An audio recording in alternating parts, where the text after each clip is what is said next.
দেখুন, অন্নপূর্ণা যোজনার form fill up নিয়ে বিভ্রান্তি যে ছড়িয়েছে সেটা বাস্তব সত্যি।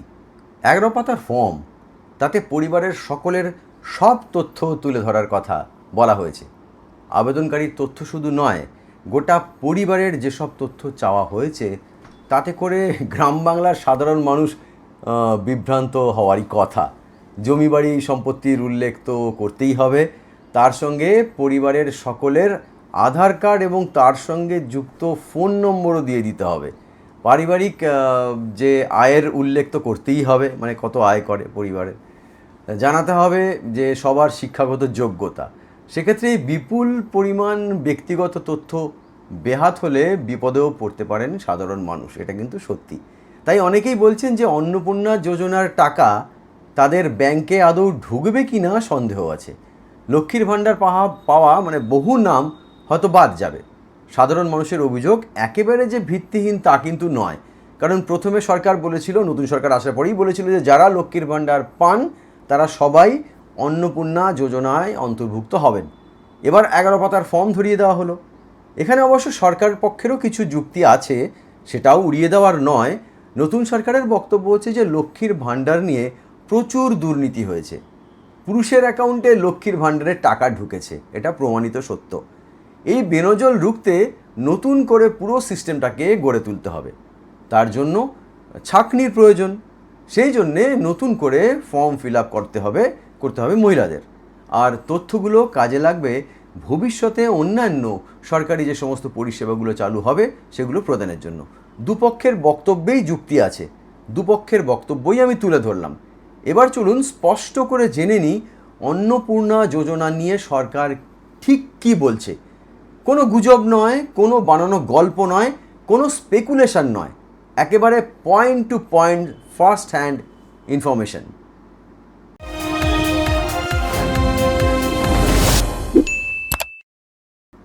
একদম প্রথমেই পরিষ্কার করে নেওয়া দরকার যে অন্নপূর্ণা যোজনার টাকা কারা পাবেন আর কারা পাবেন না। যারা এই টাকা পাবেন না, প্রথমে সেটা বলে নিই। যাদের বয়স 25 বছরের কম কিন্তু 60 বছরের বেশি, তারা এই সুবিধা পাবেন না। শুধুমাত্র 25 থেকে 60 বছর বয়সী মহিলারাই এই টাকা পাওয়ার যোগ্য। স্বামীর বা পরিবারের অন্য কারুর চাকরি বা উপার্জন কি আপনার টাকা পাওয়ার ক্ষেত্রে বাধা হয়ে দাঁড়াবে? উত্তর হলো একেবারেই নয়। আপনার স্বামী সরকারি বা বেসরকারি যে চাকরিই করুন, যে পদেই থাকুন না কেন, তাতে আপনার উপভোক্তা হতে অসুবিধে হবে না। এমনকি আপনার পরিবারের অন্য কেউ, যেমন ধরুন আপনার বাবা, দাদা, ভাই বা বোন বা মা, তারাও যত ইচ্ছাই উপার্জন করুক না কেন বা ইনকাম ট্যাক্স দিক না কেন, তাতে আপনার টাকা পেতে কোনো অসুবিধা হবে না। এটা কিন্তু সরকারের বক্তব্য। শর্ত শুধু একটাই, আপনার নিজের যেন কোনো সরকারি ফিক্সড বেতনের চাকরি বা নিজস্ব ট্যাক্স দেওয়ার মতো আয় না থাকে। মানে আপনি আয়করের আওতায় পড়লে এই যোজনায় অন্তর্ভুক্ত হতে পারবেন না। এবার এটাও স্পষ্ট করে জেনে নিন যে কারা এই অনুদান পাবেন না। কোনো মহিলা যদি এই মুহূর্তে কেন্দ্র বা রাজ্য সরকার সরকারি অনুদানপ্রাপ্ত স্কুল, পঞ্চায়েত বা মিউনিসিপ্যালিটির অধীনে কোনো স্থায়ী বেতন কাঠামোয় চাকরি করেন, তবে তিনি টাকা পাবেন না। যারা সরকারি চাকরি থেকে আর্লি রিটায়ারমেন্ট নিয়ে নিজে সরকারি পেনশন পান, তারাও পাবেন না।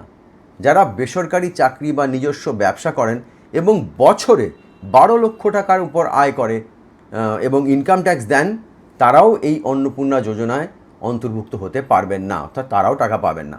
তবে ব্যবসা বা চাকরি থাকা সত্ত্বেও আপনি যদি ট্যাক্স স্ল্যাবের নিচে থাকেন এবং ইনকাম ট্যাক্সের আওতায় না পড়েন, তাহলে আপনি অবশ্যই আবেদন করতে পারবেন এবং আপনি মাসে 3000 টাকা এই যোজনার আওতায় পাবেন এবং 3000 টাকা করে মাসে যথারীতি পাবেন।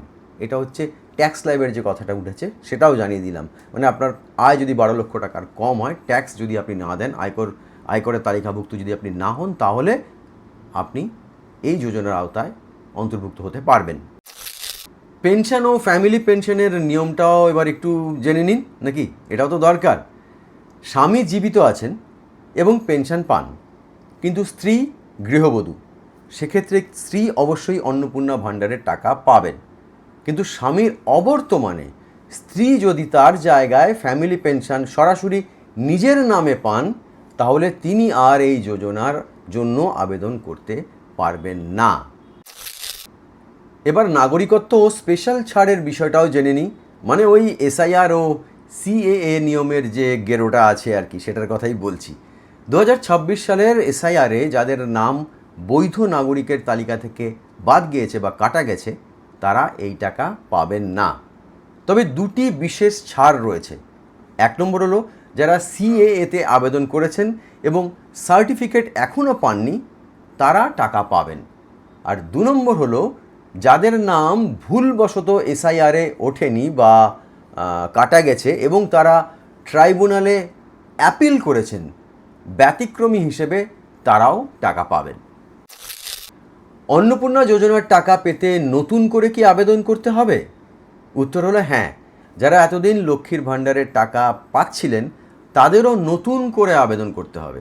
যারা এতদিন লক্ষ্মীর ভাণ্ডার পাননি, যাদের সবেমাত্র 25 বছর বয়স হয়েছে, তারা অনলাইন পোর্টালের মাধ্যমে নিজে বা সাইবার ক্যাফেতে গিয়ে নতুন রেসিপিয়েন্ট হিসেবে আবেদন করতে পারবেন। অন্নপূর্ণা যোজনার আওতায় মাসে 3000 টাকা পেতে ব্যাংক অ্যাকাউন্টের দুটি জরুরি কাজ অবশ্যই করবেন, না হলে কিন্তু আপনি টাকা পাওয়ার যোগ্য হলেও টাকা পাবেন না। 1 নম্বর হলো আপনার ব্যাংকের আধার লিঙ্ক।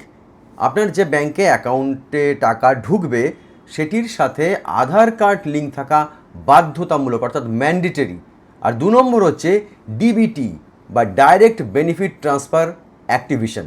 আপনার যদি একাধিক ব্যাংক অ্যাকাউন্ট থাকে, তবে যে অ্যাকাউন্টে সরকারি সুবিধা পেতে চান সেটিতে ব্যাংকে গিয়ে ডাইরেক্ট বেনিফিট ট্রান্সফার বা ডিবিটি অপশানটি চালু করে নিন। এটি মাত্র কয়েক মিনিটের কাজ, খুব একটা জটিল কিছু প্রক্রিয়া নয়। আর বাড়িতে বসে বা সাইবার ক্যাফেতেও নিজেও অনলাইনে এটা করে নিতে পারেন। আপনার যদি একটি ব্যাংকে একটি অ্যাকাউন্ট থাকে, তাহলেও ডিবিটি অ্যাক্টিভেশন করতে হবে, না হলে সরাসরি আপনার অ্যাকাউন্টে টাকা ঢুকবে না। আশা করি এবার পুরো ছবিটা পরিষ্কার হয়েছে। কনফিউশন থাকলে কমেন্ট করে জানান, আর ইচ্ছে হলে প্রতিবেদনটি আপনার প্রিয়জনদের সাথে শেয়ার করতে পারেন। এরকমই আরও গুরুত্বপূর্ণ খবরের আপডেট পেতে চ্যানেলটি সাবস্ক্রাইব করতে পারেন, নোটিফিকেশন সেটিংস অন করতে ভুলবেন না। তাহলে আজকের মতো আসি, বিদায় নিচ্ছি। ভালো থাকুন, নমস্কার।